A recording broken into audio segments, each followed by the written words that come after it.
Hero का नाम सुनते ही सभी की आंखों में अलग सी चमक बिखर जाती है। और अगर आपसे कहा जाए कि हीरो की कीमतें घटकर आधी रह गई हैं तो हो सकता है आप भी तुरंत ज्वेलरी खरीदने की तैयारी शुरू कर दें। लेकिन बता दें कि ये कमी असली नेचुरल डायमंड की कीमतों में नहीं बल्कि लैब ग्रोन डायमंड की कीमतों में आई है। मांग से ज्यादा उत्पादन होने की वजह से लैब ग्रोन डायमंड की कीमतें धराशायी हो गई हैं। इंटरनेशनल मार्केट में भारतीय लैब ग्रोन डायमंड की कीमतें 45% तक गिर चुकी हैं। कीमतों का कम होना जहां कस्टमर्स के लिए एक गुड न्यूज है, वहीं कारोबारियों के लिए ये एक तगड़ा झटका है। मांग घटने के कारण भारत का एक्सपोर्ट भी अप्रैल में 18% तक गिरा है। यहाँ पहले जान लेते हैं कि लैब ग्रोन डायमंड होते क्या हैं, ये असली डायमंड से कितने अलग होते हैं और इस बाजार में इतनी हलचल आखिर क्यों है। सबसे पहले लैब ग्रोन डायमंड की बात कर लेते हैं। दरअसल लैब ग्रोन डायमंड असली हीरो जैसे ही दिखाई देते हैं। इनकी कैरेट वैल्यू असली डायमंड जैसी होती है, लेकिन इन्हें असली हीरे की तरह खदानों से नहीं निकाला जाता। ये हीरे लेबोरेटरी में तैयार किए जाते हैं। नेचुरल डायमंड बनने की जो प्रक्रिया सैकड़ों साल में पूरी होती है, वहीं लैब में बने हुए डायमंड 2 से 3 महीने में तैयार कर लिए जाते हैं। गुजरात का शहर सूरत लैब ग्रोन डायमंड का हब है। वहीं अगर उत्पादक की बात करें तो चीन लैब ग्रोन डायमंड का सबसे बड़ा उत्पादक है। इसके अलावा लैब ग्रोन डायमंड की मशीनें भी चीन से ही आयात की जाती हैं। बता दें कि चीन सहित दुनिया के कई देशों में लैब ग्रोन डायमंड का उत्पादन हो रहा है।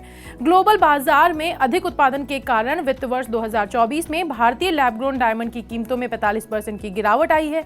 वित्त वर्ष 2024 में लैब ग्रोन डायमंड का ग्लोबल प्रोडक्शन 40 मिलियन कैरेट था, जो फाइनेंशियल ईयर 2023 के मुकाबले 33% ज्यादा था।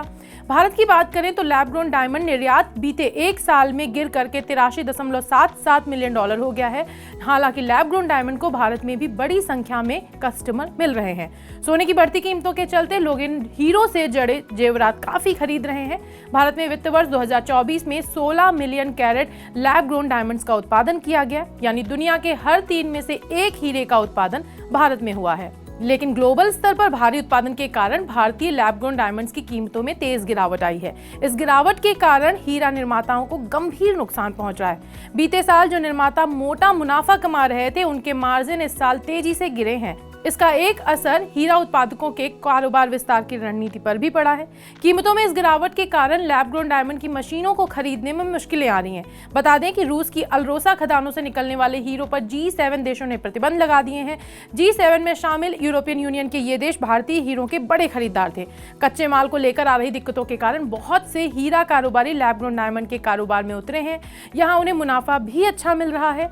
हाल के दिनों में नए कारोबारियों के उतरने के कारण भारत में अब लैब ग्रोन डायमंड रिएक्टर की संख्या बढ़कर 6000 के पार पहुंच गई है। और चलिए अब इनकी कीमतों की भी बात कर लेते हैं। जहां अच्छी गुणवत्ता वाले प्राकृतिक हीरे की 1 कैरेट कीमत 4 से 4.5 लाख रुपए है, वहीं समान गुणवत्ता वाले लैब ग्रोन डायमंड की कीमत केवल 35,000 रुपए है। दूसरी ओर खनन किए गए हीरे दुर्लभ होते जा रहे हैं क्योंकि कोई नई खदानें नहीं आ रही हैं, और जिसकी वजह से नेचुरल डायमंड्स की कीमतें लगातार ज्यादा बनी हुई। अगर आप ऐसी खबरों से अपडेट रहना चाहते हैं तो तुरंत फॉलो करें मनी 9 का यूट्यूब चैनल।